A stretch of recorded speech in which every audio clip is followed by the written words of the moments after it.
देखकर रूह कांप जाएगी। आज जो सुनेंगे वो आवाज सीधे आपके कलेजे को चीर देगी।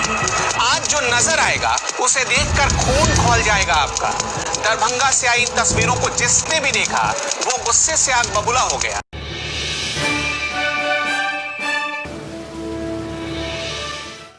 मैं धनेश्वर महतो।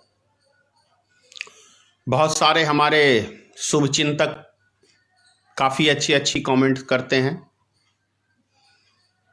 कि मैं स्वर्गलोक पधार गया हूँ।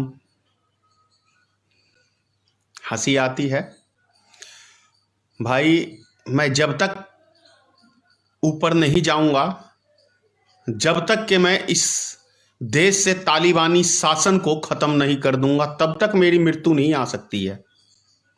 इस चीज़ को आप बढ़िया से समझ लो। अब ये तालिबान शासन मैं क्यों कह रहा हूं, मैं कुछ प्रमाण आपको दे रहा हूं और आप उससे खुद डिसीजन करिए, खुद फैसला करिए कि क्या मैं सही कह रहा हूं या गलत कह रहा हूं।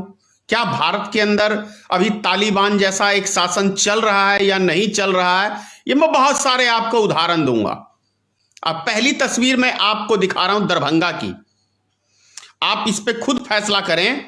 लड़की की मां की शादी अधेड़ उम्र के एक दरभंगा में बेटे के प्यार करने की सजा मां पिता को दी गई है। लड़की के घर वालों ने लड़की की मां की शादी अधेड़ उम्र के एक शख्स से जबरन करवा दी। केबीसी पर खबर दिखाए जाने के बाद प्रशासन हरकत में आया और एक मां के साथ तालिबानी हरकत करने वाले दोषियों के खिलाफ एक्शन शुरू हो गया। आज जो देखेंगे उसे देखकर रूह कांप जाएगी। आज जो सुनेंगे वो आवाज सीधे आपके कलेजे को चीर देगी।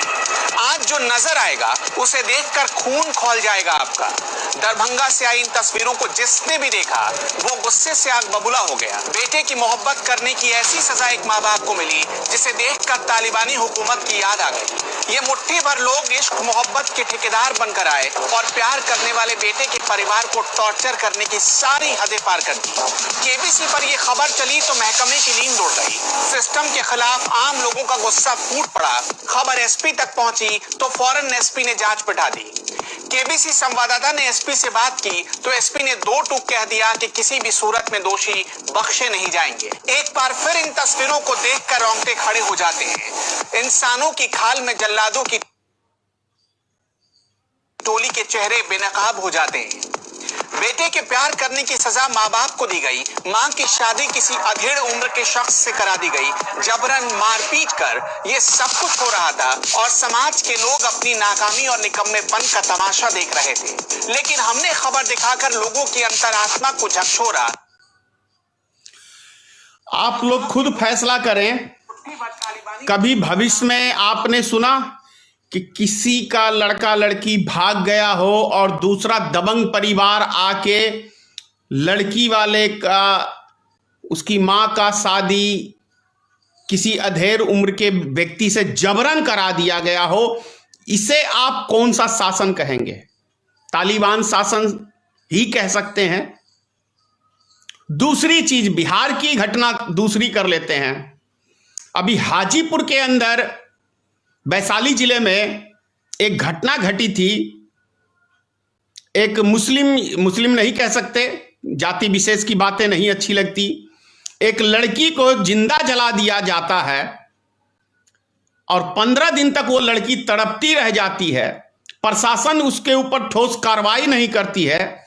जहां पे हमारे देश के अंदर सभी राजनीतिक दल, चाहे कांग्रेस हो, बीजेपी हो, कोई भी हो, वो सब आते हैं बेटी बचाओ बेटी पढ़ाओ, बेटी बचाओ बेटी पढ़ाओ।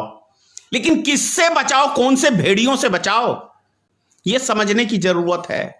ये भेड़िए हैं कौन, कहां से आते हैं, कहां से इनको मनोबल मिलता है, किसके इशारे पे करते हैं? कोई तो है, किसी के संरक्षण में इनका मनोबल तो बढ़ता है, जो ये इतनी हद तक जाने के लिए ये लड़के तैयार हो जाते हैं। कौन है इनका मास्टरमाइंड? कहां से इनको ऊर्जा मिलती है? कहां से ऐसे संस्कार मिलते हैं जो ये इस तरह की हरकत करते हैं? समझने की जरूरत है। दूसरी एक तस्वीर और आपको दिखा रहा हूं, एक तस्वीर और दिखा रहा हूं आपको। उत्तर प्रदेश से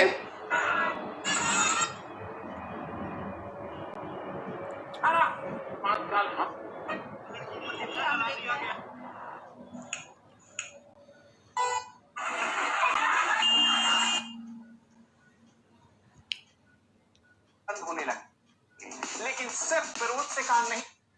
और जो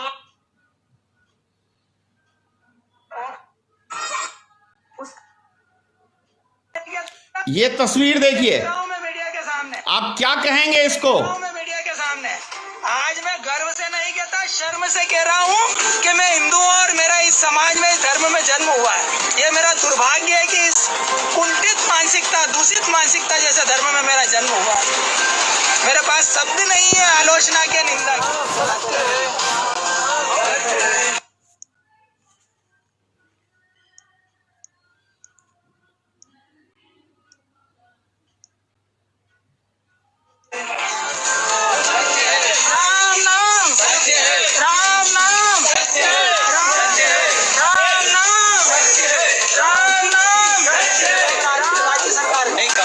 अभी तक यहाँ का जो है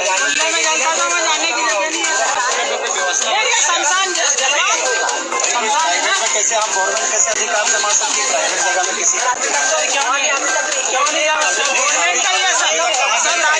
का कहाँ जलता था, राज्य सरकार नहीं कहाँ जलता था अभी तक यहाँ का जो है खुले में जलता था, वहाँ जाने की जगह नहीं है। पानी गिर रहा है तो दूसरे गाँव में व्यवस्था है सर, ये न्याय नहीं है। हमारे देपालपुर का देपालपुर तहसील जो कि इंदौर जिले में आती है, और इंदौर जिला जो हिंदुस्तान में 4 बार प्रथम आ चुका है स्वच्छता के लिए। आज आजादी के 72 साल बाद भी हमारे बुजुर्गों को जलने नहीं दिया जा रहा है, हमारी दलित महिला को जलने नहीं दिया जा रहा है, केवल इसलिए कि हम छोटी जाति के। जब दंगे होते हैं तो हमको बोलते हैं गर्व से कहो हम हिंदू हैं, और हमारे लोग लड़ने जाते हैं। रामकृष्ण बुद्ध महावीर भगवान शिव को मानने वाले हमारे लोग हैं, और आज हमारी माता जी का देहांत हो गया तो हमको जलने नहीं दिया जा रहा है। कहा जा रहा है कि आपके लिए यहाँ पर जलने की जगह नहीं, आप कहीं पर भी जलाओ। आप इस शमशान में नहीं जला सकते क्योंकि वो ऊंची जाति वालों का शमशान है। हम छोटी जाति के इसलिए हमारे को जलने का अधिकार नहीं, मंदिर में जाने का अधिकार नहीं, कुएं में पानी पीने का अधिकार नहीं है। हम ये आजादी के 72 साल बाद कौन सा जीवन जी रहे हैं? हमें तो ये लग रहा है कि अफगानिस्तान पाकिस्तान में जी रहे हैं। उससे ज्यादा स्वतंत्रता तो इस्लामिक देशों में होगी हमारे लोगों को। आज कहते हुए बहुत दुखित मन है। आज मेरा पूरा समाज दुखित हो रहा है, आज मेरा पूरा कुटुंब, मेरा समाज, मेरा वर्ग दुखित हो रहा है कि आज हमारी दलित महिला को जलने नहीं दिया जा रहा। और जब तक महिला को जलने नहीं देंगे, हमारे सब को जलने नहीं देंगे, मैं अनिश्चितकालीन धरने पे यहाँ पे सब को लेके बैठा हूँ। ग्राम चितवाड़ा, देपालपुर, जिला इंदौर। अब आप समझ रहे हैं मैं क्या कह रहा हूं? मेरी बातें बहुत सारे व्यक्ति को बहुत कड़वी लगती हैं, लेकिन क्या करूं, मजबूरी हो जाती है कहना। आप स्वयं फैसला करें कि क्या कहेंगे इसको। तालिबान शासन नहीं चलता हमारे देश में, आखिर ये मोदी जी के शासनकाल में ही क्यों होता है? दलितों की, यानी कि कोई मर जाता है तो फॉरवर्ड अगड़ी जाति के लोग उसकी लाश को नहीं जलने देते हैं। धरती भी उनके बाप का हो गया है। ये हवा पे बस नहीं है, नहीं तो ये हवा को भी बांटने से बाज नहीं आ जाते। सूरज पे बस नहीं है, नहीं तो ये सूरज को भी बांटते कि इस सूरज की रोशनी हम तुम्हें नहीं लगने देंगे। क्या चल रहा है देश में?